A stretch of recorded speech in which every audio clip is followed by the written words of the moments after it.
Yo, man, I like to consider myself a multi-hyphenate entrepreneur, creative, just building for my community, my friends and family, and people who believe in themselves. So you could check out my music, you could wear my clothing, and you could just believe in yourself too. And you're a fan of yourself, you're a fan of me. For you. Yeah, I mean, I'm a kid from the internet, you know what I mean? So even though I was from Cleveland, I moved to Vancouver. It's just like I'm a fucking melting pot of the internet. Like my biggest influences, obviously, you said Tupac. Because when I think of influences, it's not musical. It's like world influences. It's the way I dress, the dialect, the books I read, the different things that I digest. So I would say Tupac, you know what I mean, is a huge inspiration. Lauryn Hill, my Mm-hmm. biggest inspiration is probably Pharrell and Kanye West. Mm-hmm. Just because they made it simple for kids like me to be able to feel like my dreams could be possible. You know Right. what I mean? So you don't have to be from the hood to look like this. You could do all of these things. So yeah, man. So outside of that, Kid Cudi's from Cleveland, so that's definitely huge. We look at Kid Cudi, Right. Bone Thugs from Harmony. But for me personally, it'd be Pharrell, Kanye West, Lauryn Hill, Tupac Shakur, and then lastly, I would say Master P. I grew up on Master P and his entrepreneur spirit. It changed my life. If it wasn't for me being 5 years old and walking in the CD game exchange and seeing those fucking iced out CDs, I probably wouldn't be the like rapper and the style I have now. So outside of that, there's many other influences, but when I Yeah. was able to meet Pharrell in the flesh and it was like I was able to stand next to my idol, that made me really be like, man, my dreams really could come true. You know what I mean? Like For for sure. sure. Sure. That can help you manifest everything in the world. Because I'm sure at one point, like the thought of even being near someone like that, standing next to someone like that, or potentially having a conversation with someone like that, Bro, yeah, it sounded seems like so that'll far, never happen, right? Yeah. Yeah, because when I was younger, like I tell my story a lot, but when I was younger, I had the greatest life, and then I had the worst life because I went to foster care at 5 years old. You know what I mean? So it's like Mm. I had my midlife crisis at 5. It felt like so my whole life, my whole brand ethos is literally chasing childhood. It's my saying is it's never too late to have a childhood. That's why I started my company, Blow Up Kids, to basically live like you're 5 when you're 55 to help other people turn back into children. You know what I mean? I'm like fucking the hood Peter Pan trying to get people to get back Taking it to back to understanding, Neverland. like having, like when you something tragic happens to you so early, you start seeing the world differently. You get what I'm saying? So I'm on the playground and people are, taking shit so fun. I'm taking it dead ass serious. So then fast forward years later, my life gets better and I'm able to be in Paris and be able to see these people that I look up to and be able to chase my dream and have, even speaking to you on this podcast is a blessing because it's like, damn, my dreams have manifested so much that they open more doors for me than they close. And For that's the best sure. thing about when you chase your passion is like, I don't have to wake up on anybody's schedule. I get to do what I love every day. And, COVID-19 and the way that this happened is just like, it's a blessing to do what you love during this. And I think it's waking everybody up. There's going to be a lot more entrepreneurs, billionaires, millionaires, doctors, nurses, artists, because, the people who just follow the trends, just like the people who get sick, they're going to pass away because there's nothing left. Yeah. We're in the change of the world. We're in the change of the economy, the change of thinking. Like democratic, like everything, politics, everything. So creatives got to fight back, man. It is literally your job to do so, and to That's be it. to be the renegade, right? To Yeah, be do that. something you love. That's your job is to do something you love. It's just like me and my friends always clown. It's like, low, like if you're a fucking scammer or a robber, like be the best one you could be, so nobody else got to be that. You know what I mean? At least that way you could be like, hey, he's the robber, and we could be the good people. Like, Hey, at and one that's what point, it is. that's what you made me think about right now. Is at one point Malcolm X was one of the nicest scammers, robbers, Yeah, and nice at doing illegal activities. But people like that can manifest their talents and brain power into massive and incredible things. So exactly. I love that you said that because that's one of the first things I think about. Is like, look, Yeah, man. Detroit Red, man. Yeah.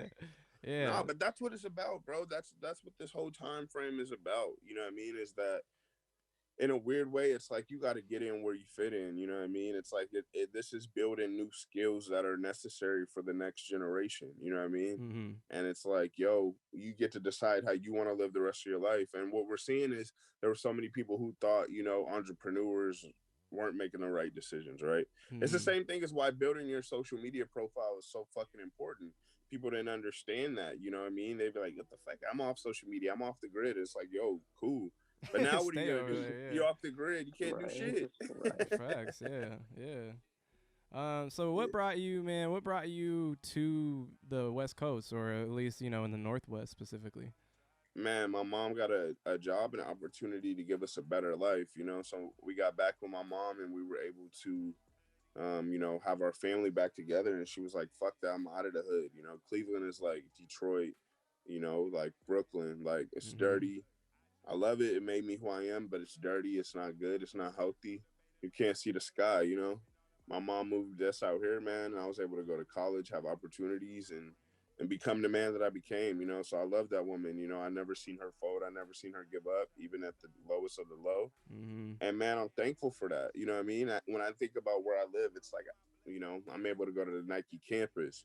I'm by the Adidas Mm. headquarters. You know what I mean? Right. Fucking Amazon's in Seattle. Like, there's just fucking greatness around me, and it's so good because my cousins, my brothers, and my family back there, they don't see that opportunity. You know what I mean? So it's Right. like that's what my whole job is, dog, is to take the torch and run the fuck to the door.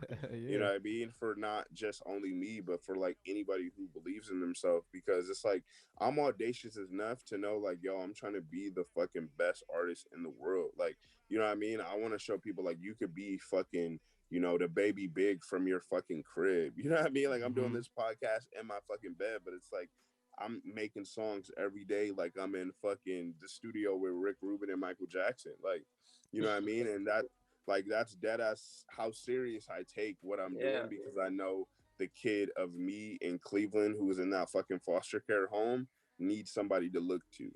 You know what I mean? And that's for whoever's listening to this podcast. Your trauma, your story is valid, and that shit will unlock the door for the next generation. Yeah. If it wasn't for Pharrell being like, you could do it too, and fucking Kanye telling you, like, yo, I'm fucking self conscious as fuck, like, we wouldn't even have Drake. We wouldn't have fucking all the Lil Uzi. We wouldn't have Future. Like, we got to break these doors now. You know what I mean? And that's what my goal is. I'm the next generation console. Fuck a PS5. It's a DS5. Yo, Shit. I see that too, cause like I mean, it seems like you've been really like at your dream for a while. It seems like you've been rapping for a long time at this point. Yeah, man. 8 years. But Eight I've been years rapping my whole life. was But like your 8 years first real on project, wax. like your first like real album, you would say, like eight Which years one? ago. No, I'm saying like 8 years ago was when you feel like you Yeah, dropped like your yeah. first I mean, real. 8 years ago, I'm 29 now. So when I made the decision that I wanted to be an artist, I was 18. I just had fucking tore my ACL hooping. I didn't know what I was gonna do, dog. I was a senior in high school, and I was like, dude, I'm fucking lost. Like, you know what I mean? Like when you're a black kid and you grow up, it's like basketball, dog. Like rap wasn't even a thing. This is like 2010, so it was like, Wiz. I gotta blame Wiz and shit like that. He was responsible for like making me be like, damn, niggas are really rappers and like that's tight. You know what I mean? Because I was just hooping. Like I love listening to music, but I never was like, let me rap. So Uh-huh. once I got that rock band mic, I was like, I'm gonna be a rapper. I'm about to be a rapper. Somebody brought me a rock band mic from the little PlayStation video game, and I ain't put the microphone down since. But the crazy thing is, the whole time, like I said, the Cash Money records when I was 5, always drew sneakers, always had the freshest clothes, always had the FUBU, the Sean John, watching Rap City in the basement, All that shit that everything. revolves I around was hip just a hop. hip hop fucking kid. Yeah. So when it hit to the like time of like I should be a rapper, everybody was already like, bro, because you get with your friends and they be like, let's freestyle, let's freestyle. And I'm like, all right, cool, you know. And then I'd be kicking their ass the same way they would kick my ass in basketball. They'll be like, yo, let's go play basketball then, because I'd be kicking their Because ass. I'm better at that. And then yeah, like they try to take the fucking microphone away and shit. Like, oh, we gotta go home now. Like, damn, this nigga ripped us up. I'll take him on And my then rock band honestly, they mic. was like, just be a rapper. And then once I was a rapper, it's like, boom, dog. Like my whole life changed. I opened up for Too Short with fucking 3,000 people. within 2 months of being a rapper, dog. And I tried to play basketball for fucking damn near 16 years and could barely score 30 points. You know what I mean? So it's like I could score 20 points actually. So it's like, it's crazy how when you get into line with your passion, how quick the rest of your life goes. You know what I mean? Yeah. Because Yeah. sometimes you could be chasing the passion for a while and shit won't move, and it might not be the right thing for you. You know? Yeah. Yeah. You got to keep your eyes open for those opportunities and whatnot. So now let me get Yeah. this right. Is your most recent crop of songs that you put out is like the deluxe to soda? So I put Are out two those? projects. So Mm-hmm. if you look under D.Worthy, there's an album I put out with this amazing artist that I'm working with. It's an alternative album. It's called Secrets Keep Friends. Sad Loca. Yeah, yeah, yeah. Okay. Yeah. And it's I amazing. listened to It's that shit. That shit was awesome, dude. Okay. I didn't listen hey to Trent, that's what I'm talking about. that. Yeah. But no, that's like, that's where you could see my Pharrell influences. You could see my, we was in there on some cliche. And you like when you travel the world, I don't know if you guys, been different places, but these motherfuckers don't be listening to rap all the time. You know what I mean? Motherfuckers is trying to dance. Like, and when Yeah. you with a beautiful woman and a sexy woman, you can't just be always playing fucking Future and shit. Like, you gotta open up your palette. Like, you know what I mean? You gotta play some Tame Impala. You gotta motherfucking play some Bounce. You get what I'm saying? You Uh gotta play some Thundercat. You gotta play some. You gotta play something different. So I want people to be Yo, able to play my music. some of our listeners really got to be taking notes right now. huh. Yeah. Yeah, Get the man. pad I don't know out. what y'all listening to, but y'all need to. I'm gonna give y'all a playlist. It's gonna have John Mayer, Thundercat. It's gonna have Yeah. motherfucking Give me the Steve Lacy. alternatives playlist. I'll take that. For real. Okay. I'm about to do. We actually, me and Sal Loco want to do like a Nick and Nora's Infinite playlist type shit. So I fuck with y'all that gonna see that movie. soon. Wow. But See, yeah, now you Soda really onto Deluxe. something now. Soda Deluxe was the second drop. So Halloween, I dropped the alternative album, and Okay. November 4th was my birthday. I dropped the Soda Deluxe album. And let me say something real quick. Motherfuckers who aren't dropping a deluxe album because they think they're not big enough, you're making a huge mistake because dropping a deluxe brings a new audience to your original project, Yeah. which runs up the streams of your original project, Yep. and you get new fucking songs out that can keep telling the story. You know And what I mean? I just look at people on Twitter and shit and what they say, and I'm just like, you guys they don't understand content, right? yeah. They don't understand that you could post the same picture fucking 3 weeks later with a whole different impact because those eyes receive you differently. Yeah. Absolutely. You Yeah. shit, I forgot what I was gonna say, but yeah, I see that you understand kind of the idea of content. So you're right. The deluxe is something that everybody should really be doing right now, especially because so many artists that we all love and are familiar with are not just doing deluxes. Here's what I was gonna ask you: not just doing deluxes, but they're doing these different varieties. They're doing these different takes on what it means to drop a deluxe album Mm-hmm. because it's on the streaming platform. So, Mm-hmm. a conversation we've had recently is, what do we feel like is the best way of going about it? Is it dropping a whole new album's worth of songs at the beginning of your album? Is it dropping a couple extra bonus tracks at the end of the album? Is it, I've seen albums now where like they're just mixing the deluxe songs into the track list, like where they, where it's like, okay, I was listening to a whole album and then this is literally like an expanded album with songs in between Mm-hmm. those. I've seen a few different takes at it. What do you think about that? And as a listener or a rapper, which is more interesting to you? Whew, that's a good fucking question. But I think what we're trying to accomplish as content creators is this is the best time to experiment. There might not be another time like this that exists in the history of music, right? Where Okay. you have your listeners who fucking wake up every day and listen to the same album in the same way.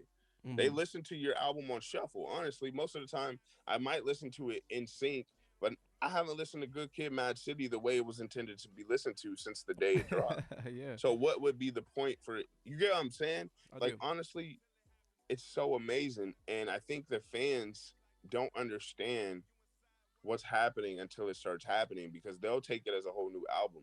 But it's just another opportunity to try again. And I Wow. think that's the best thing about these streaming platforms. I'm gonna tell you right now my futuristic idea, and I want you guys to hear this because if it happens, I want you motherfuckers to know I did it. Hey, we here. On Apple Music, my goal would be in the midst of when your project drops, you could click that middle picture where the song's playing, Mm-hmm. and that could become the booklet. You could now see different artwork. So you could click that, and while you're listening to the song, there's alternative artwork that plays. When you click that again, you could then see the booklet that plays. I also wish that Apple Music, when you're listening to it, it's like a story. So instead of you having to go out of the song, you could just flick this way, flick this. You know what I mean? Like when you're playing the song, you're like, I don't like that swipe. Mm-hmm. I don't like that swipe, swipe, swipe. It's like that. You're Mm-hmm. able to get into it. Lastly, my third little acquisition, where the sound bar is, right? When you're playing a song, there's nothing that's more annoying than when you're playing a song at a party or a function and you need to play the next song, right? Because every song has a peak or a climax. And it's like, fuck, I'm not really trying Or to an play outro out. that you're not trying to hear at the party, or like a What? I'm skit not, or you some know, shit. I Yeah. might want to play Runaway just for the vibes, but like getting out of that 7-minute song, whew, very tough, right? Use that audio bar. It now becomes a little like fader, you know, a Like a fader, like fader? on a basically. mixer. Yeah. Yeah. It's like Yeah. a I CDJ, and love you that. could Yeah. literally fade into the next song. So whatever you're about to play, you're able to fade. You could do, dun, dun. And then what do you have? You have everybody now has an opportunity to be a DJ. So now Yeah. what is that going to do? That's going to bring more energy to Apple Music. It won't just be just for you to play. So And now that's you gonna have a change how swipe you make a option. certain song, right? Like the functionality of Exactly. all of that changes how you make a certain song or your album or what your goal is. Exactly. Now I do really like your idea about like additional visual content like added in. Yeah. Like basically like the equivalent of like when you used to get a fucking record and open up the booklet in the record and there's like lyric pages and Yep. there's Yep. all this additional content that comes along with your record. That yeah, they should try to translate that stuff into more of the streaming experience. But the streaming experience right now is a lot more focused on like just a certain kind of crowd than what I feel like is like really avid music listeners, and I feel like that's why that kind of thing don't come up. Yeah, but I think that that's what I'm saying. It's very futuristic. But when you look at apps like TikTok, you know, where I'm in, you know, a new app I'm on, Clubhouse, it's like these, That's like where the you drop into chat rooms, like vocal chat rooms, yeah, right? yeah, super popping, invite only type exclusivity bullshit. But but the whole thing is, dog, is that you got to do. When I look at Apple, they have to do something that's going to continue to make the experience bigger than music. You get what I'm saying? So if you're Mm-hmm. able to do that mixing, that becomes fun now. It's like a game. Uh-huh. Motherfuckers will be high as shit mixing their songs. But what are you gonna do? You're gonna create jobs. You're gonna have literally DJs from their phone. Then my last idea is that so while you can mix and do that shit, you can tap in live to other people's playlists. So say for instance, fucking Frank Ocean is riding around in his Beamer and he's on his iPhone playing shit, mixing songs, whoa, whoa, whoa. He could then go live from Apple Music and you could be wherever you are and tap into his live playlist.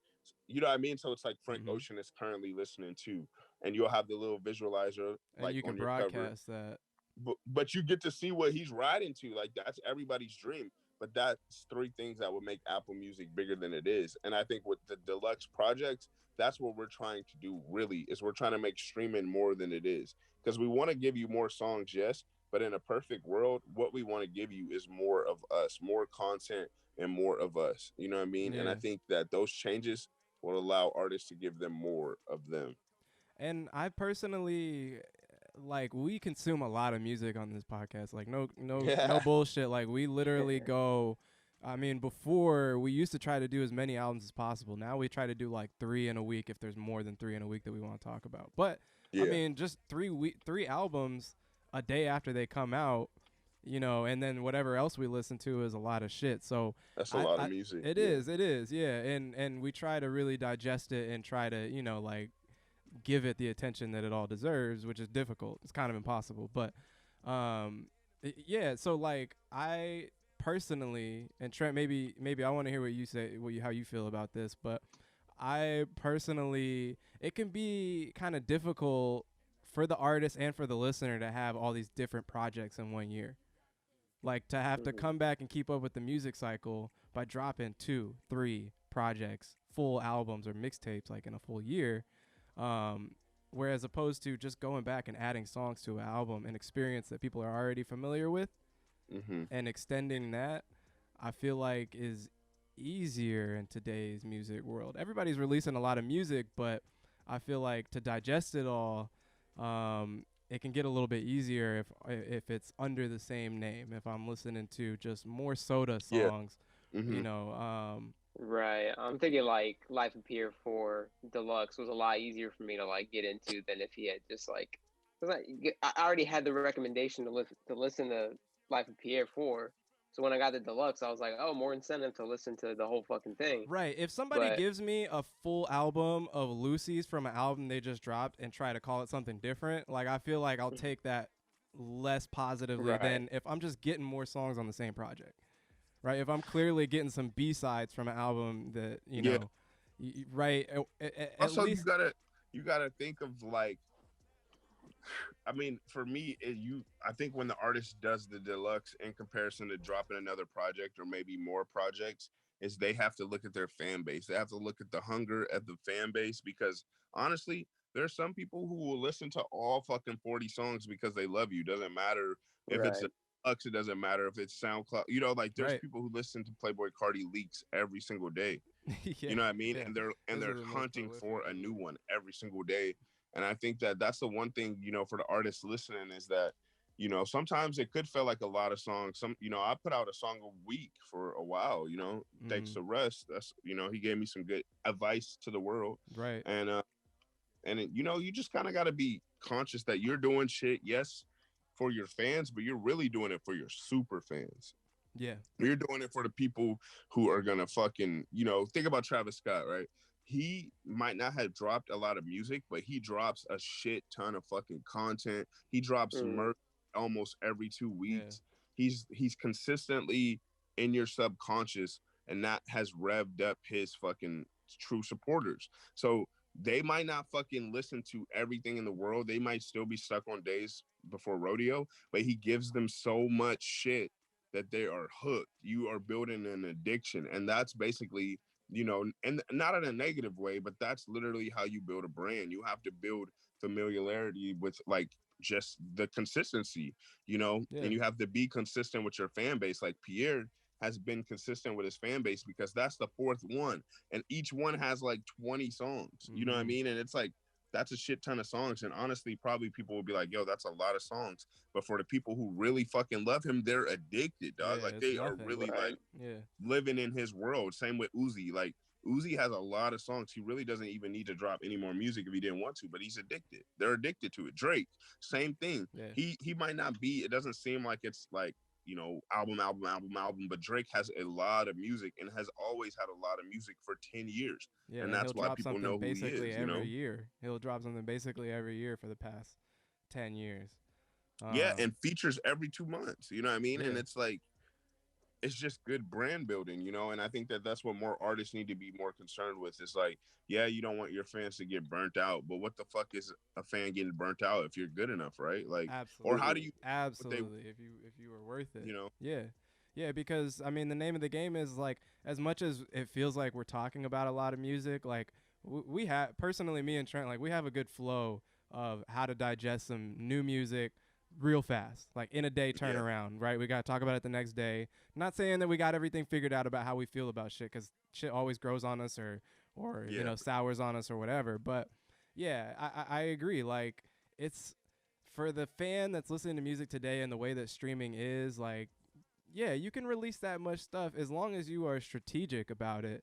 And it doesn't always have to be music. Travis Scott is a great example of like it almost doesn't even feel like Astro World was 2 full years ago because we never exactly, stopped talking about Travis Scott because he's always doing exactly. something new. Amazing, amazing. It's like those are people I look up to so much, man, because it's like that's how it's done. That's how you build a brand. You know, that's how you lock it down. And when he's said and done, motherfuckers are gonna be having action figures and Wolverines of him because Yeah, building. yeah. Yeah. He was literally making action figures of himself like a few years ago and It's amazing, bro. It's amazing. It just shows you what consistency can do. Because another thing is, right, for artists right now, they have to get familiar with releasing shit. You gotta let go. You gotta let go. You can't just keep building. You gotta let go. You gotta let your hands off of it and give it to the people, because that's how your shit's gonna unlock. That's how your dream changes. It doesn't change when it's on your fucking computer and nobody knows about the shit. You know what I mean? So it's like, if you need to make a deluxe to get it out, cool. I'm even like listening to people was like, man, drop a fucking unreleased demo on CD. Drop your rough mixes. It don't gotta be mastered. Like, you know what I mean? It's just about how many different ways can you tell your story. You know, is it your lyrics? Are you rapping it to your grandma and you filming it? Are you walking down the street? Just like, there's so many different ways to get your story out that will actually make people do what you want them to do because you're being you. Yeah. Have you ever had a? I'm assuming in the time that you just been making music, and like you said, you try to get it out, you know, and not hold on to it too much. Is there anything that comes to your mind when I ask, like, music that you worked really hard on, music that you like put a lot of yourself into, and you expected that, like, yo, this is one of those ones, either a song or a project or just a certain moment in one of your albums that you really, really put a lot of care into that just didn't do what you thought it would? And then conversely, have you ever had a moment where like you threw out a Lucy, or you had a song on an album that you like maybe wouldn't have even put on there and it ended up doing better than you expected? Have you had those kinds of moments in your career? Yeah, of course. I think we all have. I mean, for me, I think, you know, like I said, my dream is to be the biggest artist in the world. So obviously every time a fucking album drops and it doesn't fucking go to Billboard #1, I'm gonna be fucking disappointed. I might be at the Grammys like sad as fuck one day, but nah, you know, obviously, like, the thing with me is I know that I'm building a company very patiently, very slowly. Like, I have no problem at being the fucking 36-year-old rapper who's the fucking biggest thing in the world. Like, I'm not tripping off age or time. So, you know, there's definitely been some times, you know, you're like, man, I wish I had more streams there. But honestly, what I learned is just to keep shooting in the gym, and keep, you know, linking up with the team and just keep it going.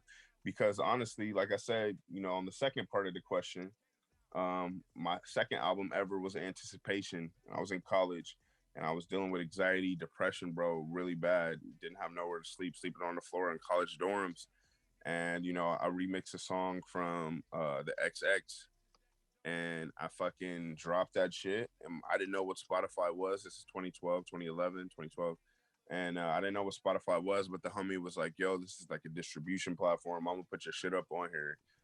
You know, we didn't know what it was, dog. And honestly, I came back, checked it. I knew my album had did great, but that song in particular now today has almost 3 million plays. You know what I mean? So it was like, that shit changed my life. You know, there was like, opened up my whole fan base and brought my Spotify really into like, damn, this is what Spotify is, I guess. Right. And, you know, so today we're almost at 3 million streams on that. And now literally was the first song off the project.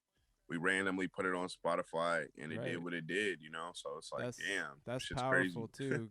Seeing as how like what that time frame was, you're saying like Spotify was still really kind of a newer thing, because this was around the time I remember finding out about Spotify. It was like 2012, 2011. Yeah, bro. And I mean, yeah, I had a my albums that were all originally on Bandcamp or at SoundCloud, you know, and that was very early SoundCloud. That wasn't like Uzi SoundCloud. That was just like the only place I knew you could link it up besides like Mega Media Fire, you know. So it was like, I was like, fuck, all right. And then, yeah, dog, like it changed my life. And I didn't honestly know how many plays I had until, you know, I was headed to Paris in 2016 and I needed some bread. And I was like randomly checking my stats. And it was like, whoa, what the fuck? 1.5, what? And I was like, bro, there's got to be some money there. And sure enough, I found out that there was some racks, and I was able to go to Paris because of that song. So shit. Damn, yeah. That's incredible, man. That is sold a Supreme North Face and got some money from that, and I was up. That paid for the trip. I regret selling that Supreme North Face too, bro. It was a bandana Supreme North Face red. And that shit, I sold it for $700, and that shit is worth literally $4,000 right now. But we're not gonna get into that. That's on regrets. Hey, at least you came up with the 700 at the time. You know, it is. Nah, I came up with the trip to Paris, bro. So honestly, I could give 2 fucks less about that Supreme jacket. Bro. Yeah, everything happens for a reason, right? Yeah. God bless. Yeah. For sure. Well, man, I really gotta get more into just like, I just gotta get into more of these projects, man. Like I've peeped all the soda. I need to try out the Secrets Keep Friends. Yeah, what do you think of Soda, man? Well, Soda here, man. Here was the first thing that I noticed was like, I think there are a lot of really talented rappers here in Portland, but I I don't honestly hear so many rappers from here have the kind of flow and ability to like tie together lyrics that you do. That was one thing that I Appreciate that, noticed man. on like every single song. The spit is for real. Like the flow is there and like kind of just how you tie words together is really clever. It's not like you're so flashy, like you trying to like show off all this technicality or nothing like that. No. It's Yeah, just yeah, yeah. that like it's very fluid. I thought that was probably my first favorite thing about it is like hearing this very fluid rapper just move his way through every instrumental. I know probably my Appreciate that. yeah, I probably my favorite song off here off rip was Every Step I Take. I'm Um, fine. and how you can turn those choruses into like a rap style too as well. Um, with like kind of those more rap like refrains I enjoyed as well. But I appreciate that. yeah, that was one thing I noticed. Another thing I just randomly noticed in here was that you have Audrey Powell on this deluxe part, and she used to go to our high school actually. Me and Trent, we went Yeah, to the she same high actually school. was. She's actually on the original version, but for some reason, when I updated the DSPs, it didn't have her name. But yeah, she's a fucking amazing ass singer. And my favorite thing is just to put people in position. You know what I mean? When I like wrote the lyrics, I was like, man, I need a singer, and she came in and just. I love singers because you could give them some lyrics and they will just sing what you have in your mind, and it's better than what you sing. And you're Right. like, yep, thank you. um, Yeah, so that was lit. how did you come to know about her as a musician? Man, through a mutual friend, somebody just hit me and was like, my A&R who works for me, he was just like, this girl can sing. And I was like, all right, let's see. And then he sent me a video and I was like, shit, I'll give her a chance. So she came in the studio and fucking murdered. And it was like, oh, yep, it's on the album. And just real quick, so you know what soda means settling only develops amateurs. So basically the only way your dream doesn't come true is when you quit. You know what I mean? Yep, the So marathon that's what continues. soda stands for, and that's kind of like what the brand is. And that's if you wear our shit, you listen to our music, you're not a quitter, and we're not quitters. So we are family. Yeah. And that's what it stands for. And with the deluxe and to the original album, all of my music is very very personal.